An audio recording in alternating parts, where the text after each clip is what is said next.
Hello NEET aspirants of 2025। NEET 2025 के जो aspirants हैं उनके लिए बहुत बहुत बहुत ही ज़्यादा इंपॉर्टेंट वीडियो है। क्यों बोल रहा हूँ ऐसा मैं? हो सकता है आप मेरे सब्सक्राइबर हों, हो सकता है पहली बार यहाँ पर आए हों, जो भी हैं, अगर आपके दिमाग में डाउट है कि 2025 नीट कैसा होने वाला है, मेरी एज ज़्यादा हो चुकी है, अटैम्प्ट ज़्यादा हो चुके हैं, क्या मैं एलिजिबल हूँ या नहीं, मतलब एज लिमिट आएगा, अटैम्प्ट लिमिट आएगी, कितने अटैम्प्ट्स होंगे, सिलेबस कैसा होने वाला है, एग्ज़ाम बहुत हार्ड होगा क्या, कट ऑफ नीचे जाएगा या डाउन जाएगा, सेक्शन बी रहेगा या नहीं रहेगा, कंप्यूटर बेस्ड एग्ज़ाम होगा या पेपर बेस्ड होगा, प्री और मेंस में डिवाइड होगा या शिफ्ट में डिवीज़न होगा। इतने सारे क्वेश्चंस हैं, इतनी सारी चीज़ें हैं, बिकॉज इतना कंटेंट जो है आपको यूट्यूब पे मिल रहा है और मैं बच्चों को जवाब देता देता थक गया हूँ सच में, लिटरली। लाइव इस जब होती है तो 70-80% यही क्वेश्चंस होते हैं। उन सबको जवाब देने से मुझे देखो कोई प्रॉब्लम नहीं है, लेकिन मैं उसका एक कंप्लीट सॉल्यूशन चाहता था। दैट इज़ वाई मैं इस वीडियो के साथ आपके सामने आया हूँ। मैं इस वीडियो में सब कुछ ही एंड कर दूंगा, बस आपको विश्वास करना होगा, ठीक है? अब पहली बार आए हो तो शायद विश्वास नहीं करोगे, लेकिन अगर आप मेरा प्रीवियस डेटा देखोगे तो ये आप मान जाओगे कि मैं जो बात करता हूँ वो एनालिसिस को लेकर करता हूँ, डेटा को लेकर करता हूँ, और मेरा प्रिडिक्शन बहुत कम ही गलत होता है क्योंकि मैं तुक्केबाजी नहीं करता, ठीक है? मुझे चाहिए लॉन्ग लास्टिंग दिनों तक रहने वाले सब्सक्राइबर्स जो मेरा साथ दें, ठीक है? देखो शुरू करता हूँ। सबसे पहले एक कमेटी बनी थी शुरुआती, जब नीट 2024 में स्कैम बिहार में और इस तरह के सेंटर्स पे, मतलब Bihar was the main place जहाँ पर ये सारी गड़बड़ हो रही थी, तो तब एक कमेटी बनाई गई, ठीक है?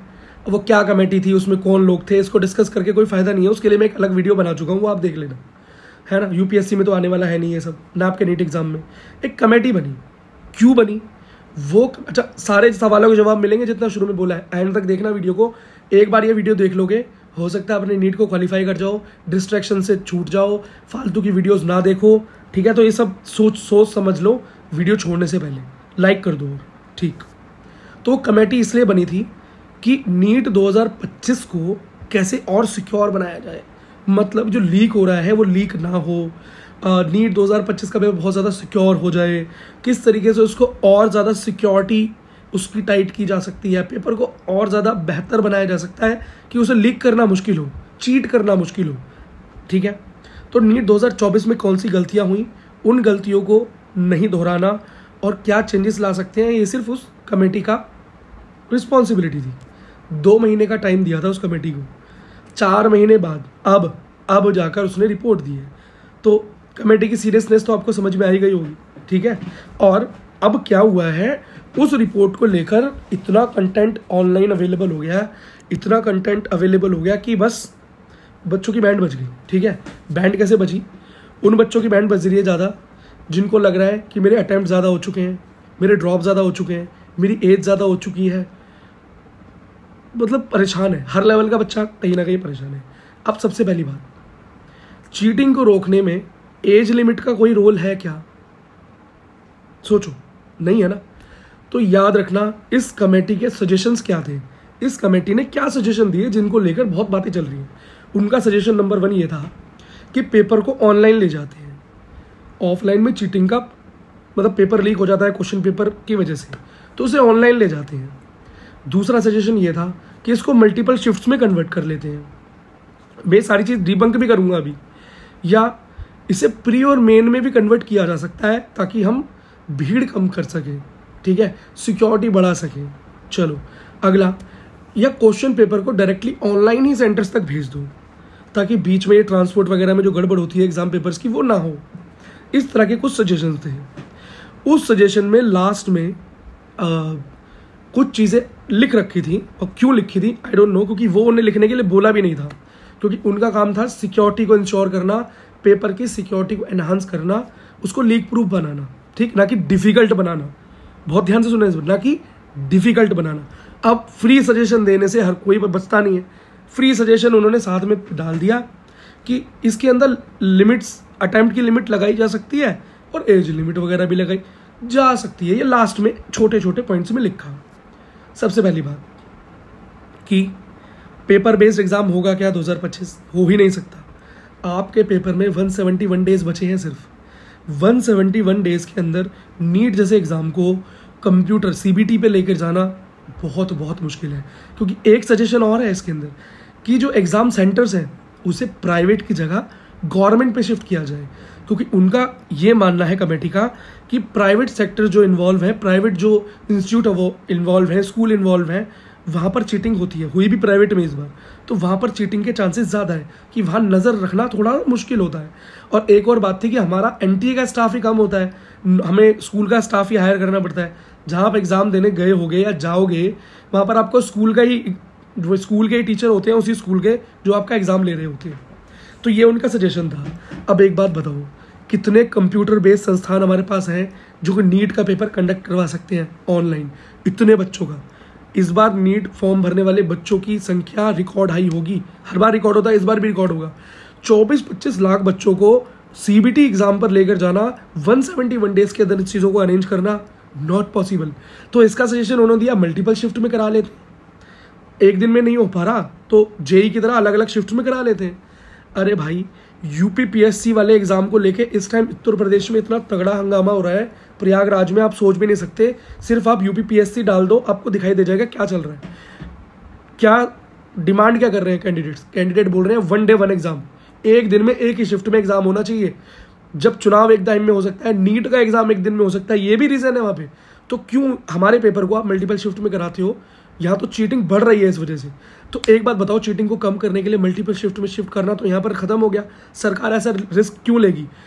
अब यहाँ पर government of Uttar Pradesh struggle कर रही है इस बात को खत्म करने के लिए कि कैसे हम इन स्टूडेंट प्रोटेस्ट को खत्म करें। उनकी यही डिमांड है कि 1 डे 1 एग्जाम। तो यहाँ पर नीट जैसे बड़े एग्जाम को वो मल्टीपल शिफ्ट में लेकर आएंगे और अपने लिए एक मुसीबत पैदा करेंगे, कभी भी नहीं हो सकता। दूसरी चीज़ यहाँ पर खत्म हो गई, प्री और मेन में चेंज करना। ये प्री और मेन डबल शिफ्ट का ही खेल है, मतलब मल्टीपल शिफ्ट एग्जाम ही हो गया ये, कि फर्स्ट शिफ्ट में pre then main.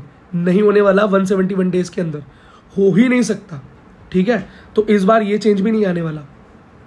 Question paper को डायरेक्टली ट्रांसफर कर दो सेंटर पे ऑनलाइन, और वहाँ से ऑफलाइन पेपर बना लो। कितनी प्रिंटिंग प्रेस लगाओगे यार, ये भी पॉसिबल नहीं है। अब एज लिमिट आएगी क्या? सबसे पहली बात, एज लिमिट जो थी वो बीटेक के लिए लग सकती है। अब ये कह देना कि NTA तो एग्जाम बनाता है और वो एज लिमिट JEE में लगा देगा तो नीट में क्यों नहीं लगेगा? अरे भाई, दोनों अलग तरह के एग्जाम्स हैं, अलग तरह के कोर्सेज हैं, अलग तरह का इंडस्ट्री उससे मैच करता है, अलग तरह का पैसा कमाया जाता है। बीटेक इंस्टीट्यूट इतना पैसा नहीं कमा सकते जितना एक MBBS इंस्टीट्यूट कमाता है। आप याद रखना कि बेटा, एज लिमिट लगाने से प्राइवेट इंस्टीट्यूट्स की कमाई पर बहुत गहरा असर पड़ेगा और कोचिंग इंडस्ट्री की कमाई पर बहुत बड़ा असर पड़ेगा, क्योंकि सारे 12th पास करने के बाद नीट क्लियर नहीं करते, ड्रॉपर्स ही हैं जो कि कोचिंग्स को चला रहे हैं। और हार मानकर प्राइवेट कॉलेज में एडमिशन लेने वाले बच्चे भी मोस्टली ड्रॉपर या ज़्यादा एज वाले होते हैं। ज़्यादा एज से मतलब है आप मान लो कि 22 के बाद, ठीक है, ज़्यादा एज तो यही हुई ना, क्योंकि 12वीं तो बच्चा 17-18 की उम्र तक कर लेता है, तो 22 के बाद वाले को आप ओवर एज बोल सकते हो, होता नहीं है, मैं मानता नहीं इस बात को। ठीक है, अब अटेम्प्ट लिमिट, अब अटेम्प्ट लिमिट तो सीधा सीधा एज से रिलेटेड ही है। अगर अटेम्प्ट लिमिट घट जाएगी तो उसका मतलब कम एज वाले बच्चे ही जा पाएंगे। ज़्यादा एज हो गई है इसका मतलब क्या है कि ज़्यादा अटेम्प्ट देते देते बढ़ गया है बच्चे की उम्र। ये तो केस बहुत कम होते हैं कि किसी की कुछ और करने लगा, अब उसका मन किया यार नहीं मैं MBBS भी कर सकता हूँ, मेरा ड्रीम है, तो वो MBBS के लिए चला गया, कुछ साल बाद कहीं और सेटल हुआ या BA कर लिया, MA कर लिया, कुछ भी कर लिया, फिर MBBS के चला गया। ये केसेस तो 2% से भी कम है। ज़्यादातर केसेस तो वही हैं जो कि ड्रॉप आउट करते करते ज़्यादा एज में पहुंच जाते हैं। तो अटेम्प्ट लिमिट को तो खुद सुप्रीम कोर्ट ने हटाया था। क्यों हटाया था?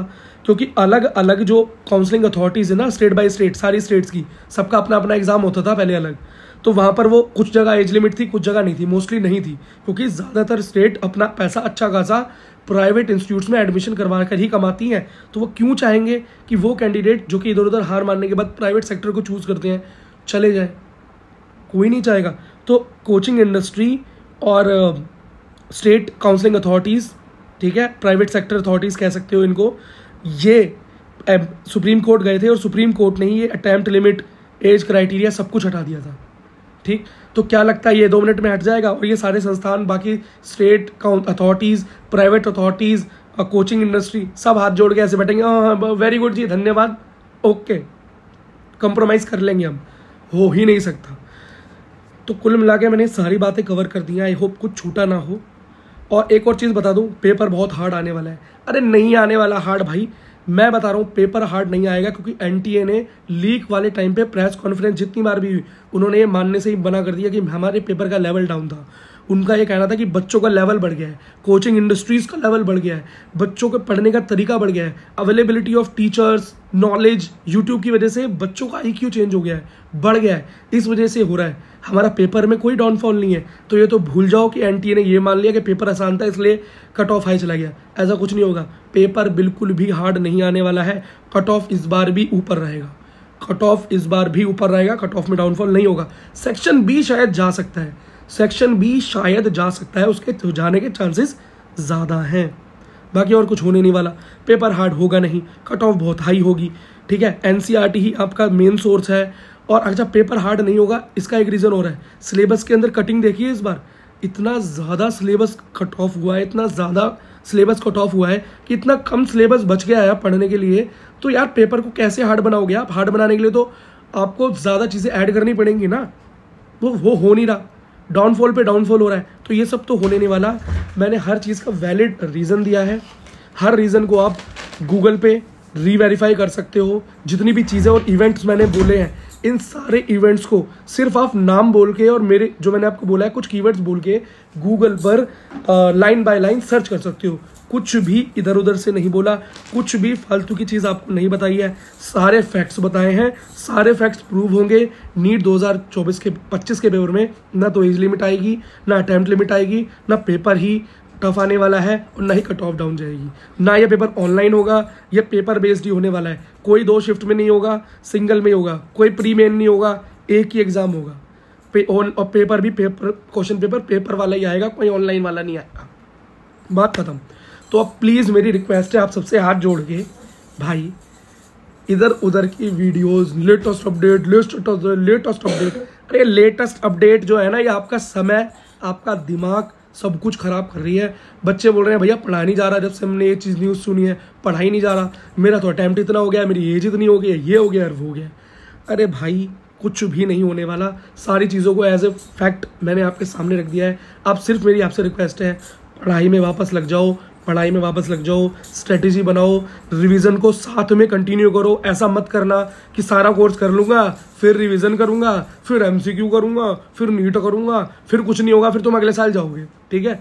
तो पढ़ाई भी करो, रिवीजन भी साथ में करो, MCQ भी साथ में करो, ये तीनों चीज़ें एक साथ चलनी चाहिए, बात खत्म।